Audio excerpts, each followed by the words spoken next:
Hey guys, today I want to talk about a very common leak which I see all the time in game, and this will cost you over the time a lot of big blinds per 100 if you're playing that way.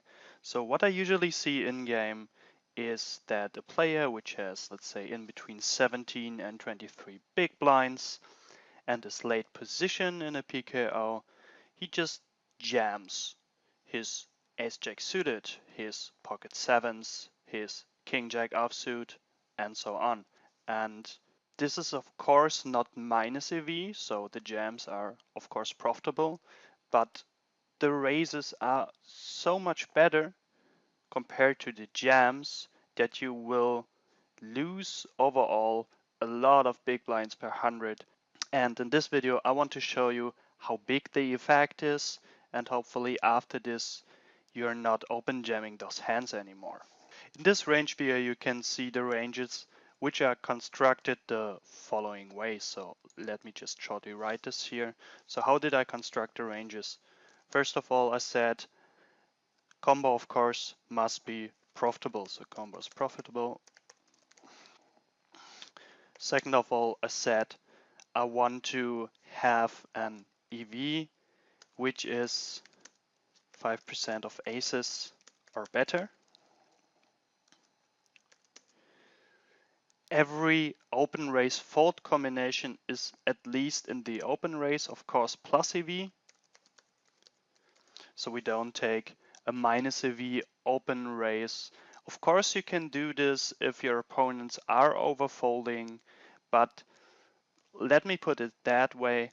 Even players which are not so experienced will understand that in a PKO, if you have a bounty on your head and you have a very short stack, that they can adapt and widen up their ranges, which they are 3-betting, which they are rejamming. So even players which don't have like the mathematical background or have done all the simulations will understand from a logical point of view that they can now widen up their ranges. And this actually should make you open raise less. You will see that all the ranges are way tighter than the ranges which you would use in a regular tournament. And this is actually consistent with the outcome when you're doing the simulations in HRC. So what I did next in the construction of the ranges was I was comparing the open jam to the open raise.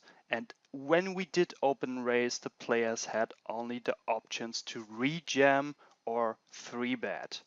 Why don't I put in the option to call for the players?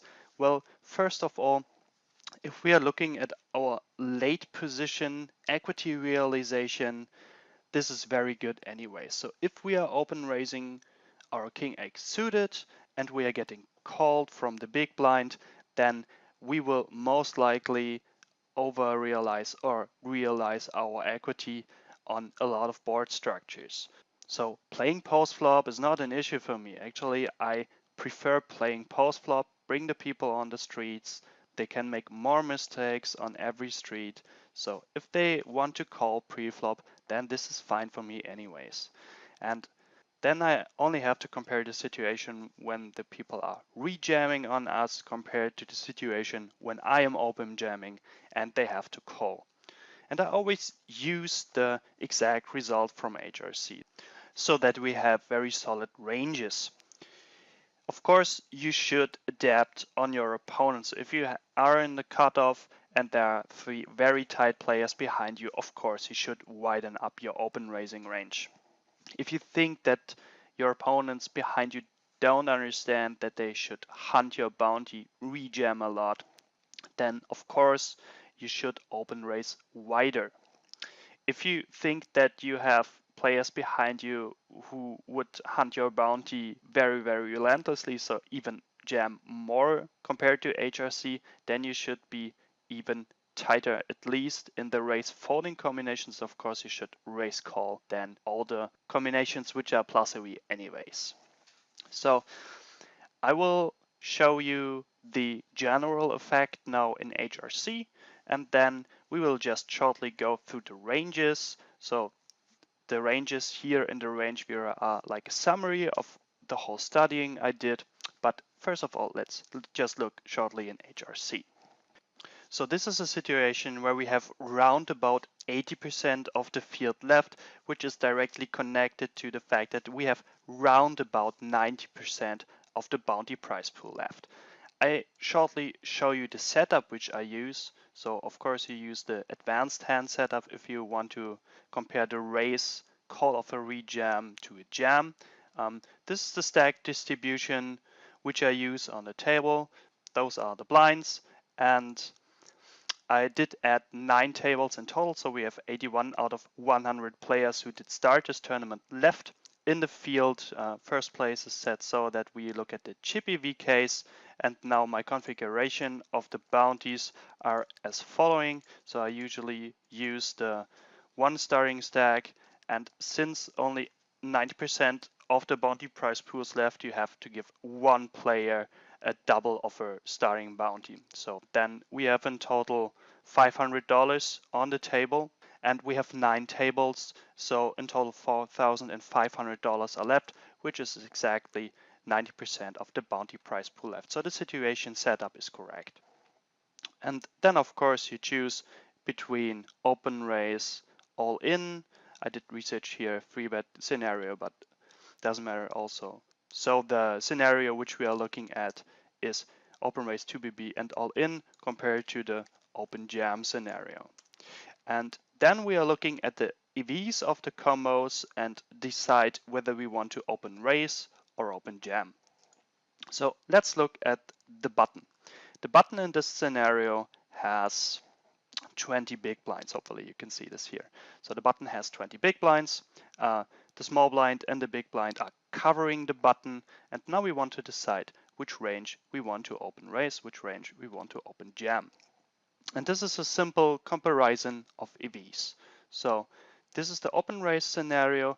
And now we'll just switch in between the ranges back and forth.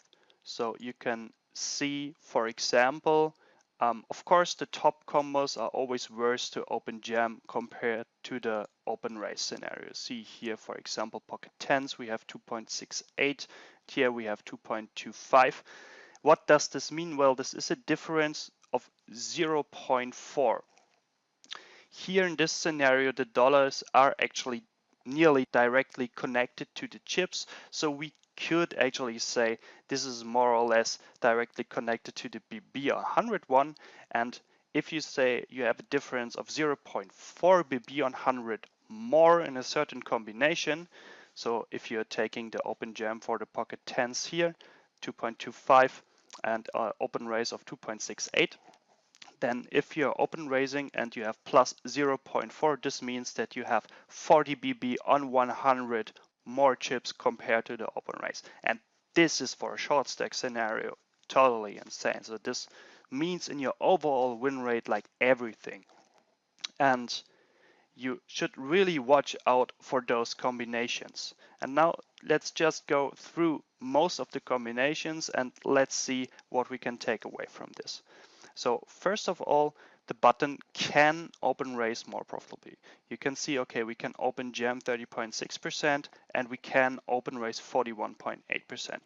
But don't fall into this trap that you can actually open raise that much. So you see that a lot of the combinations are only slightly plus EV, break even-ish, and if you are comparing the combinations which are actually pretty good to open raise or pretty good to open raise call, open raise fold, then the ranges won't differ that much actually. So let us shortly look at this and let us look if we can find one combination which is better to open jam compared to the open raise. So let us first focus on the King X. We can open raise King X to King 5 suited. We actually have to fold King 5 suited if we want to open jam. And the numbers are consistently smaller compared to the open raise. So we have 0, 5, 0, 7, 4, 0, 9, 3. Here we have 0, 7, 8, 0, 9, 1.18. So for all those combinations, open raise is better. For all of the ace-x combinations, we are plus EV in the open raise. If we compare this to the open jam, they are also plus EV, but they are less plus EV. So ace-5 offsuit 0.29, ace-5 offsuit 0.43. So this is very consistent. Now let's go to the very bottom combos. So the very bottom combos usually are 10-9 suited, king-9 offsuit, and so on. King-9 offsuit is a fold. 10-9 suited is actually a very whatever combination. So 10-9 suited is usually the combination where it doesn't matter if you raise it or you jam it. And Jack-10 suited is usually more of a raise call than a jam. So yeah, the raise is a bit better than the jam, but it's more or less whatever. So we have now all the numbers for the open raise, and now we want to, of course, know which are the close combinations to raise call and which are the combinations which we want to raise fold. You see, we will have a gap here between open raise and calling. And let us go to the calling range. And when I look at the calling range, I always consider that the very, very close combinations which are open raise should be at least somehow profitable. This, for example, does not apply to King 6 and King 5, so this is not much of a weak compared to aces. Also, if you are looking at the combinations which are like 9-7 suited, 10-8 suited, this is not much of EV as well. Jack 8 suited, Queen 8 suited, you can raise fold. You could raise fold 7-6 suited, 8-7 suited from the button. So those opens are very marginal, and if you are looking at the EV of the aces which we are printing, if we are calling off again the EV of our raise calls of the 9-7 suited, a7 suited, and so on, is not very big. So we can actually raise fold those hands and look for better spots.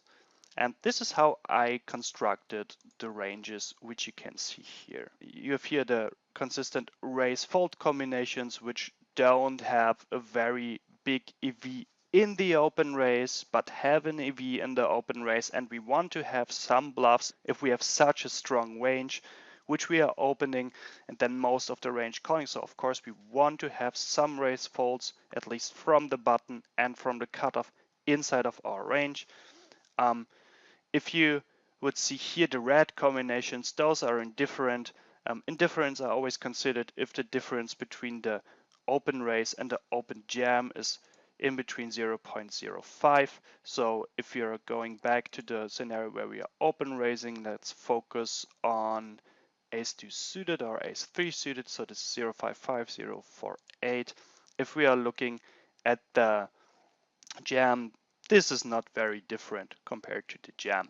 Meanwhile, if we are focusing on ace-jack suited, for example, ace-jack suited has 1.71 in the open jam scenario, and it has more over than 2 for the open raise scenario. So this is a difference of 0.3, so 30 big blinds on 100. This is actually totally insane if you tend to open jam this. Of course, this is the button scenario. So from the button, I think most of you won't jam your value combinations. You always tend to raise call those combinations because you're always in position. But let's see what happens when you are on the cutoff or on the hijack. So now we are looking at the cutoff, and in the cutoff you should actually open raise also a lot, but you have some combinations which you can open jam. So we can first look here at the constructed range. So in the very bottom pairs, in the very bottom suited ace-x combos, and in king-10 suited, you're actually indifferent. So indifferent means you either can open jam or open raise those hands. If you're looking at the combinations of queen-jack suited, queen-10 suited, and jack-10 suited, the open jam is a bit better compared to the open raise. And every other combination, which is a plus EV open raise call, should be open raise called and not open jammed.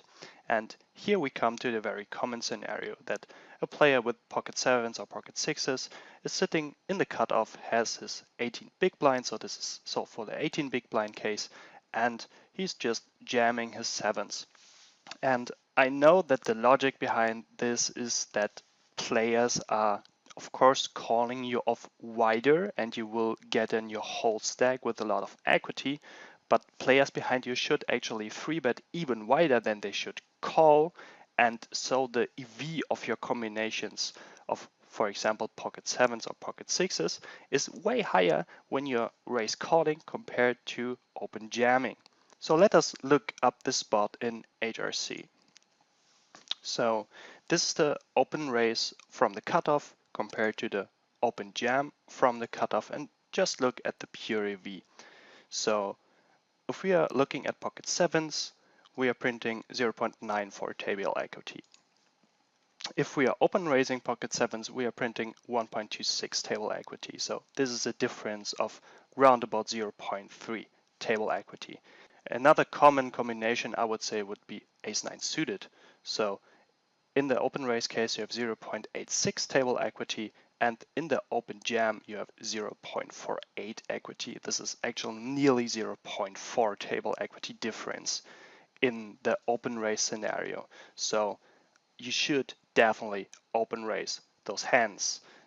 And if you're looking at the rejamming ranges, I wouldn't say they are very much off from the actual in-game case. So I think some players would even jam way wider on you. So for example, the big blind, it's not very uncommon that they are jamming King 5 suited, for example, which is actually very good for the EV of your open raising range.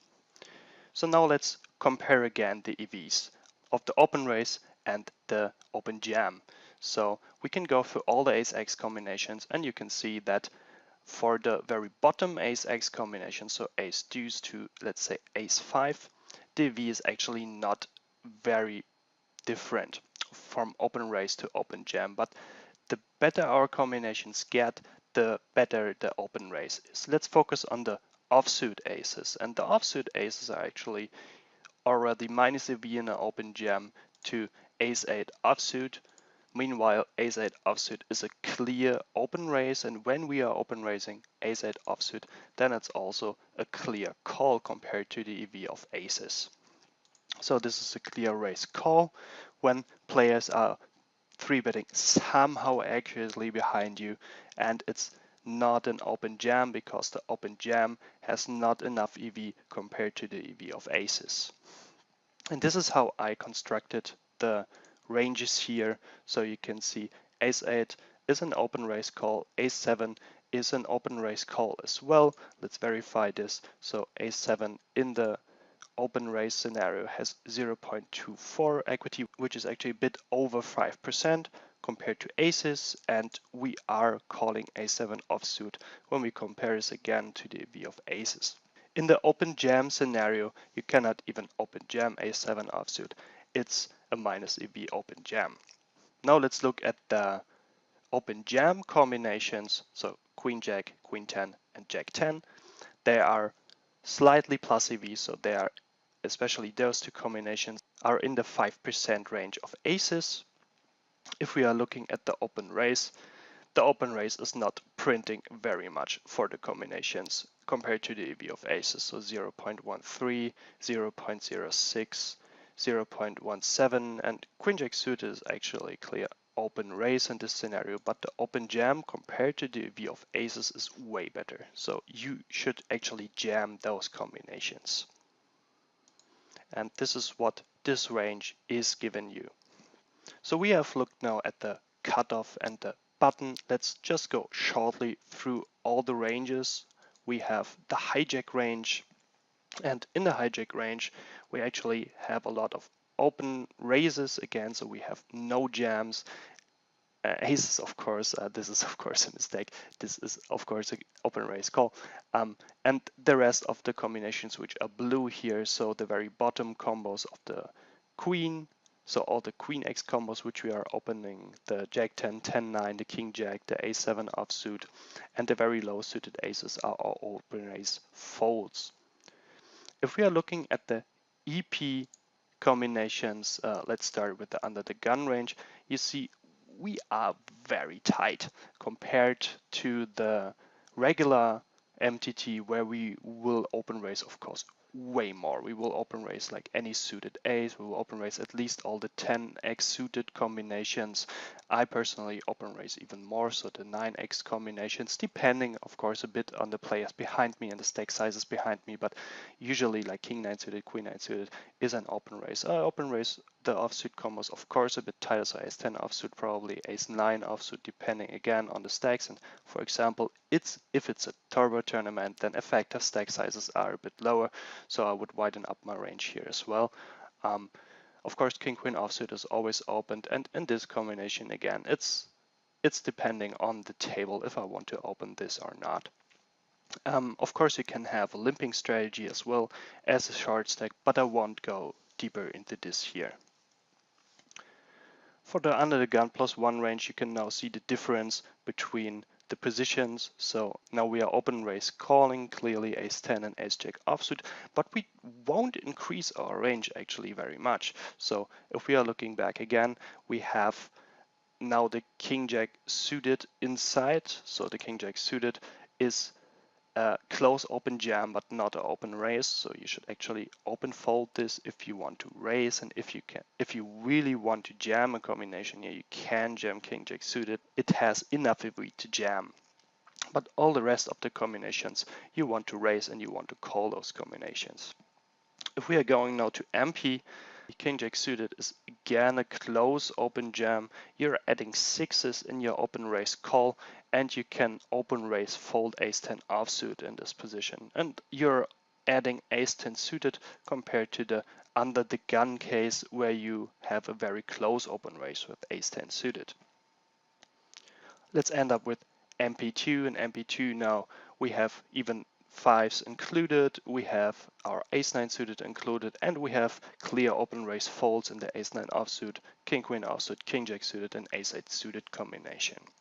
And of course you can see that the range is actually very, very tight. So this is 12.4% of all hands. Of course, if you are playing a regular tournament without any KO involved, you will be way looser. You will open all this kind of hands. You will probably open down to pocket fours. You will open all suited aces. You will sometimes probably open like even a combination here more, of course, more offsuit combinations here, and this will give you a way wider opening range in MP in a regular tournament. So what you should take away now from this video is hopefully you did see that the open raise is way, way better compared to the open jam in most of the cases. Then you should take away that you should be way tighter compared to a regular tournament, so you should adapt your ranges when you are very short stacked or short stacked compared to the rest of the table, where people actually will hunt your bounty very, very often, even if they haven't done the simulation, but did understand from a logical perspective that they can widen up their ranges to hunt your bounty. So maybe two last little side notes here. First one, of course, those ranges are not set in stone. As I said, you should adapt those ranges, and of course you have to adapt those ranges not only on the stats of the players behind you, but also on the, for example, ICM situation. So those calculations here are all made for a GPV case where some of the players did bust out of the tournament, but we are not very far progressed inside of the tournament, and they were made for the case that you have a starring bounty. Let me shortly show you how the difference between open jamming and open raising changes when you have more than one starring bounty. So here we have the HRC results for the button, which now has two starting bounties. So for example, in a $100 PKO, you win now $50 instead of $25 if you're busting the button. And here you can see not only that the open raise and open jamming ranges will differ a lot, you can see that the EVs are also pretty close to each other. So raising is still better for a lot of the combinations, but they are not very far off jamming. So for example, in the top combinations, if you're taking ace-10 suited, it has plus 2.31 table equity, and in the jam case, it has 2.2 table equity, so this is not a big difference. And you can see this very consistent for the very top combinations, that the difference between raising and jamming is actually not very big. So does this now mean that you should deviate from the strategy where you have a small bounty compared now to the big bounty? I would actually say no, you don't have to deviate. I still would open raise a lot from the button, since the EV is still a bit bigger, big better when you're open raise compared to the open jam, and it also simplifies your strategy, so you don't have to focus that much on how much bounty do you have. You can just do what you did before and open raise. So hopefully we have fixed this leak. I wish you good luck at the tables, guys. See you there.